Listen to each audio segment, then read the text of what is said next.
Sensus penduduk 2020 secara door-to-door akan digelar serentak pada Selasa 1 September di seluruh Indonesia. Kepala BPS Provinsi Jambi Wahyudin mengatakan, segala persiapan telah dilakukan untuk pelaksanaan sensus penduduk tahap 2.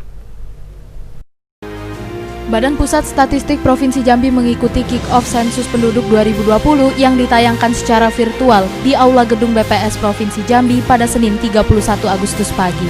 Kepala BPS Provinsi Jambi Wahyudin mengatakan acara tersebut digelar serentak secara nasional.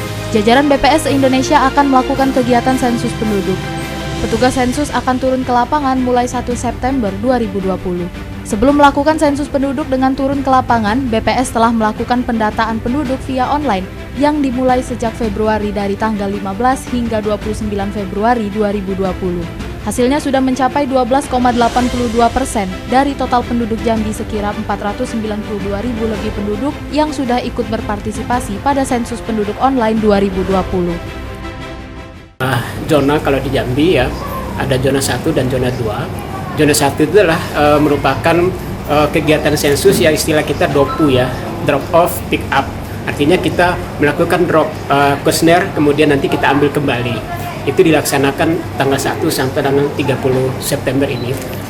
Itu ada di 3 kabupaten. Itu Kabupaten Merangin, Tebo, dan Tanjab Barat. Kemudian sisanya 8 kabupaten kota.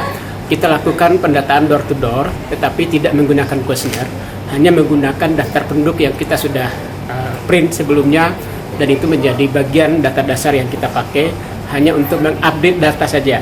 Jadi tidak kita lakukan pendataan secara rinci seperti yang di 3 kabupaten melalui tadi yang drop off dan pick up itu. Nah ini semuanya dilaksanakan sejak nanti akan tanggal 1 besok ya, mulainya tanggal 1 besok sampai dengan tanggal 30 September. Di Provinsi Jambi, jumlah petugas sensus yang akan melakukan pendataan sebanyak 2.863 orang. Para petugas sensus seluruhnya juga telah dilakukan rapid test sebelum turun ke lapangan.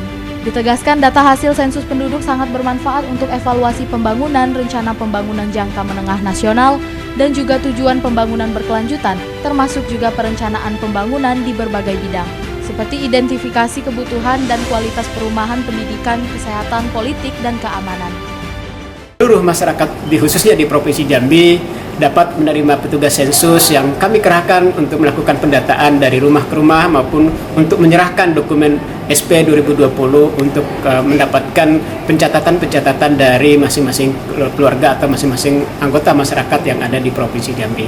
Untuk itu sekali lagi bantuan dari semua pihak, termasuk semua ketua-ketua RT, kepala desa, camat, bupati, wali kota, dan Pak Gubernur juga sudah memberikan himbauan supaya itu bisa berjalan dengan sukses dan lancar dan untuk menghasilkan data penduduk yang berkualitas menuju satu data kependudukan Indonesia.